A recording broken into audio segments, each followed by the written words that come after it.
Okay, there we go. I redid it. I'm interviewing Katie Nix. My name is Daniel Schrader. I'm interviewing Katie Nix about how her depression affects her life. Okay, when did you notice or begin to suspect you had depression? It was around middle school. I was a little too young in elementary school to really understand what was going on, but the older I got and the more I observed people and people observed me, we began to notice that there was this issue going on. When did your teachers notice that you were experiencing depression? When my teachers did, probably still middle school. I'm very outgoing, but whenever my depression, I say, kicks in, I get very drained. I don't do anything. I'm not that outgoing person I usually am. I'm very self-contained, and I look like I just woke out of bed. I'm dead to the world. Were there any triggers to how your depression could have started? Yes, I touched about this from our reflection that we did in class. It could be genetics because my mom is also suffering from depression.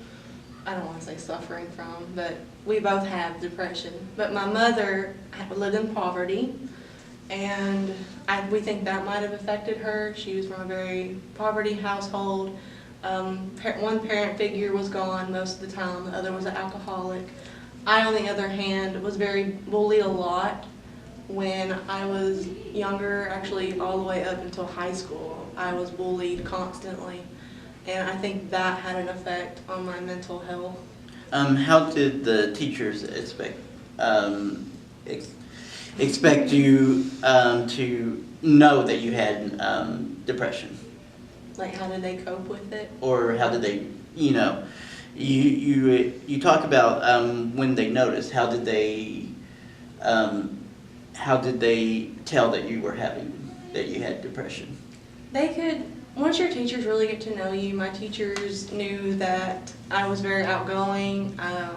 I was participated in class all the time, and whenever I was going through these stages, because my depression just kicks in anytime it wants to, it's mean, but give it some personality.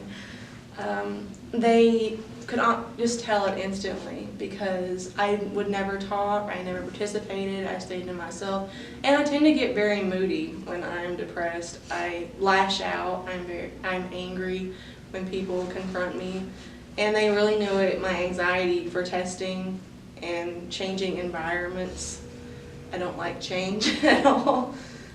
How did your depression and anxiety affect your schoolwork? Anxiety was the big one that affected my schoolwork because whenever I get to that point, I can't concentrate on anything. Literally, whenever my anxiety kicks in, I have to curl up, I get my cry out. I just literally start crying. I'll make myself physically sick. I just can't mentally operate correctly. What are the signs that you think your teachers should look for in a student that might have depression? I think mood changes, like knowing their personality, and when you can tell a direct change in that, like me going from super outgoing to just tired to don't want to cooperate at all. It's a complete personality shift.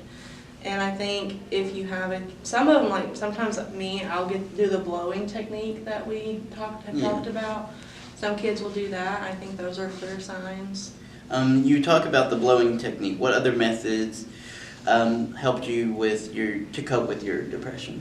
For me, music is a good thing. I'll kind of like listen to the beats of it and count the beats in the music, kind of like the counting thing. I blow, and sometimes I just have to cry it out. Sometimes I just get so overwhelmed with it that that's the only thing I can do is just wait it out. What advice can you give to someone who you think may have depression or has depression? My advice, probably have someone that can help you cope with it. My mom has, since she has been through it too, she's kind of my coping mechanism. She knows when I'm going through it, and I'm the kind of the person that I like attention. I don't like attention, but like she will hold me. My teachers, painting was my art. Of course, I'm an art major, and they always knew when I was getting in those situations, and they would literally send me to the art room. I would start painting, and that was kind of like my meditation, and it helped get my mind off of it. So that was their way of coping with it, and my mom was being that motherly figure. So I think having people that understand what you're going through and just having that person that can be there. Okay. Well, thank you very much, and this is the end of the video. This is the end. Bye, guys. Bye. This is the end of the